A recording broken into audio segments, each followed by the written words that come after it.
Welcome. In this video, you will see how to properly measure your cabinet, door, and drawer fronts. We will use the measurements you provide to make your door and drawer fronts, so be precise in your measurements to the nearest 1/16th of an inch. Your new replacement cabinet doors will be the exact same size as the current ones, so the easiest way to measure is to measure your current door and drawer fronts. Let's get started. Always measure the width first. In this case, the width is 18.5 inches. Next, let's measure the height. In this case, the height is 39.5 inches. Enter these measurements on your order form and continue this process for the remaining cabinets.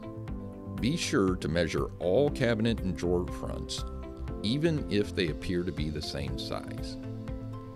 When complete, double check by counting the number of cabinet, door, and drawer fronts that you need and make sure it matches the quantity on your order form.